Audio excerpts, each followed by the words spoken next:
So it's finally official. I'll be damned. Just posts everywhere.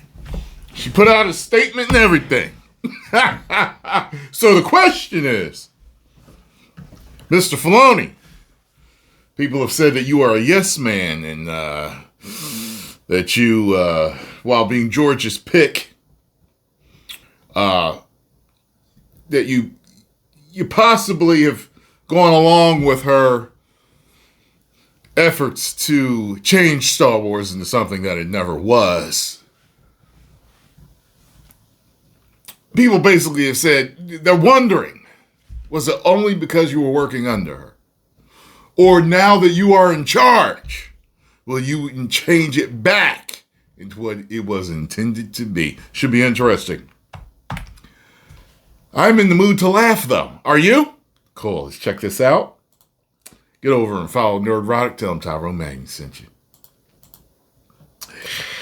Come on. Fade in. Fade in. This is not like a series of books like Harry Potter where you've already got a template of what the stories might be. What? Years ago, you were at a charity event wearing the Force is Female t-shirt. The Force is Female. I didn't know it was controversial. Oh, yeah. Yes, you people did. were very upset. Yes, you did. Make her get it. Kathleen Kennedy, her point of view was there are way more Star Wars stories ahead of us than behind us. Put another gay diverse woman in it. Make it money. It's like, really? We built this amazing thing and now we have to tear it down? They're crap.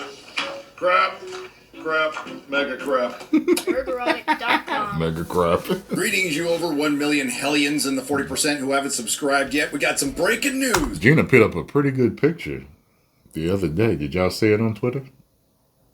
We're not going to bury the lead on this one. For the 6th year in a row, it has been reported that Kathleen Kennedy is leaving Lucasfilm. The only thing that's different this time is that it's actually happening. Yeah. And after well over half a decade of scoopers across all social medias stating that Kathleen Kennedy's exit was imminent, you would think, considering she's a 72-year-old executive, so it's not exactly going out on a limb, that they would eventually be right, and that day has arrived. From Deadline, a shift in the force for Lucasfilm's Kathleen Kennedy, the exit interview. And this is from Deadline, so yes, it's real, and the only reason I'm making a video on it. Now, some may think that this is some sort of cause for celebration. Or if it was from Variety, you know it's real. When it really isn't. In truth, it's a tragedy. A man, George Lucas, gifted a woman, Kathleen Kennedy, the greatest cinematic franchise that will ever exist. And from Jump Street, she vandalized it, subverted it, and perverted it beyond all recognition. And now she's called it a job well done and pissed off. And the worst thing is, she will be celebrated for it. She will receive accolades and awards. I've seen several thumbnails saying that she is quitting and she blames the fans for the series not working out.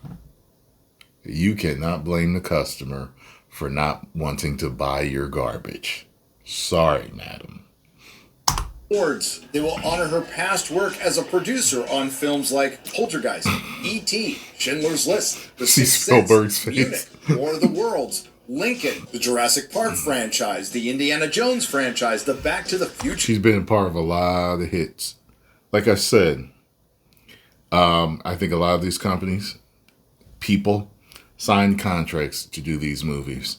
And they had to do a certain amount or for a certain amount of years to do whatever this thing is that they wanted to do with changing all these movies and television shows up and comic books up and books up and video games up. Just all this stuff to go in this particular direction is so weird.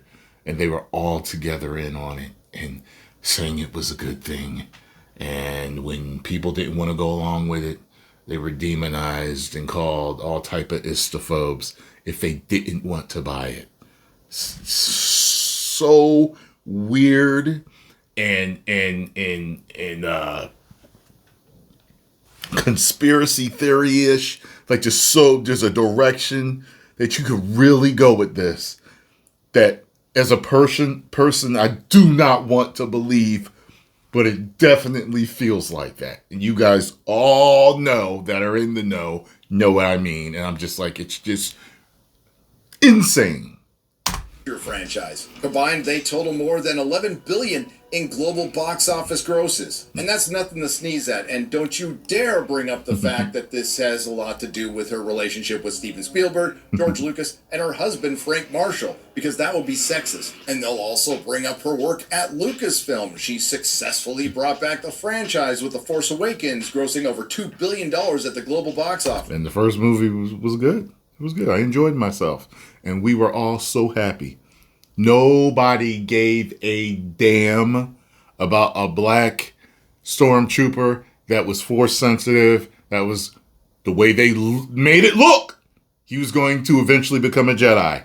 No one gave a damn about a female that was force sensitive and had all these powers from Jump Street, like he said, and she was going to be a Jedi. We both thought they were going to be Jedis together. No one cared about race. No one cared about the sex. Okay? Then all of the propaganda started and a bunch of other things and a bunch of stuff Lucasfilm was doing and Disney was doing and all these other companies and the video games and the comic books and everything. And then people figured out exactly what they were doing. And that's what pissed them off. Because they didn't want propaganda. They just wanted good movies. That's all they wanted. Good stories. Good characters. And not to be fed and just talked down to and told they have to believe this and they have to believe that. Lectured over and over again about this crap. This modern audience crap. Nobody wanted that. But they continued to do it, and in doing so, destroyed their own IPs. Several IPs. And its successors, The Last Jedi and The Rise of Skywalker, both earned over $1 billion at the global box office. And if you just left it there, you would call it a Hall of Fame career. But while passing out all those awards and accolades, the industry and the Dinosaur Access Media... Yeah, a name can only do so much for you for so long. And that's what it was with Star Wars. Will conveniently ignore the Olympus Mons-sized amount of bad decisions she was either directly involved with or signed off on, including, but not limited to, and you'll have to forgive me, I'm going off the top of my head here, canceling the Star Wars Expanded Universe, apparently being unaware of the Star Wars Expanded Universe that she canceled, shutting down LucasArts, killing Han Solo in your first film, guaranteeing that you would not get a reunion of Han, Luke, and Leia, a decision that is widely considered the worst mistake in cinematic history, or herstory in this case, turning the hero of generations, Luke Skywalker, into a sad old man and a quitter who lives on an island drinking the milk from a space manatee's titty. Literally one of the greatest heroes of all time in any type of entertainment. One of the greatest. Destroyed him. Before killing him off when he ODs on the Force. And when the fans didn't like that, Kathleen Kennedy and her ilk in Lucasfilm decided to make the fans the enemy with the help of their willing comrades in the Access Media. How about firing directors Lord and Miller when they were 70% done with the Solo movie, remaking it almost completely, only for it to be the first flop in Star Wars history, hashtag Solo lost money. Then there was Kathleen Kennedy's brilliant decision to not put any of the original trilogy characters in Galaxy's Edge because she didn't want to... I never saw the bald lady. Kathleen Kennedy, the bald lady pilot. Was, there are way more... I told you, that's what they keep doing with our women. Shaving their heads, giving them some shaved, short look, trying to make them look tough. Like, why do they keep doing that to the black women? Why? They're doing it to the white women, too, and other races in the movie. But I'm just like, what is this? You take this person out, and then they replace them with a short-haired, tough-looking black woman. Star Wars stories ahead of us than behind us. Or do we want to build a Tatooine and build what all the 50-somethings remember Star Wars is? Or do we want to build something else which is going to appeal to all the upcoming generations who are going to know the new stories? Yeah. Exactly. firing Gina Carano, bringing back Jar Jar Abrams to direct The Rise of Skywalker, and when they released it, it did manage to unite the fandom in all the wrong ways. Yep. A film, I might add, that cost $600 million to make, which makes it the most expensive film of all time, and arguably the first billion-dollar box office flop, which may be the reason why the greatest cinematic franchise in history, Star Wars, hasn't released a movie in cinemas since. Kathleen Kennedy also hired the former personal assistant to Harvey Weinstein, Leslie Headland, gave her $230 million to make what is not only one of the worst Star Wars shows ever made, it's one of the worst shows ever made. Terrible. The Acolyte. Kathleen Kennedy also oversaw what might be the most... I bet you... I just thought it was coming. Oh, this piece of...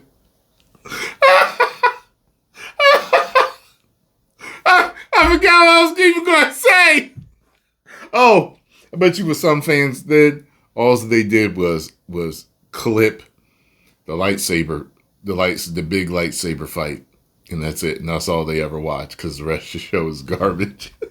Embarrassing failure for Disney and Lucasfilm, the billion-dollar Galactic Star Cruiser Hotel, which was open for a grand total of 18 months. A failure so abysmal, a young woman made a 4-hour video about its failure that garnered 15 million views and was far more profitable. Wow. She also signed off on another complete catastrophe, Star Wars Outlaws, a video game so bad my pal Mahler made a 17-hour video on it that is currently sitting at 1 million views, and I'm certain it's far more profitable. But it wasn't just Star Wars with Kathleen Kennedy at Lucasfilm. How do you make it 17? I've got to watch that. There's Willow, a show that was so bad it was not only canceled, Disney erased it from existence, much to my friend Disbrew's despair. But let's give it up to Kathleen Kennedy because she was not only the first woman to produce a Star Wars flop, she also produced the first Indiana Jones flop, with Indiana Jones and the Dial of Disinterment. God. Me too. Then there's all the directors she's either hired, fired, or they just left, like the previously mentioned Lord and Miller, Josh Trank, Gareth Edwards, Colin Trevorrow, and Patty Jenkins. And then there's all the canceled projects, and again, you're going to have to forgive me because I'm going off the top of my head. Obi-Wan movie, the Boba Fett movie, Rogue Squadron, the Lando D+ series, the Rangers of the New Republic D+ series. Then there was the Rian Johnson trilogy, the Dan and Dave trilogy, the Kevin Feige movie, the Taika Waititi project, the Guillermo del Toro Jabba film, the Damon Lindelof project, James Mangold. Good movie, Lord. Ramin Obeid Chinoy's Rey movie, which was announced 3 years ago, and before Mandalorian and Grogu. I love making men uncomfortable.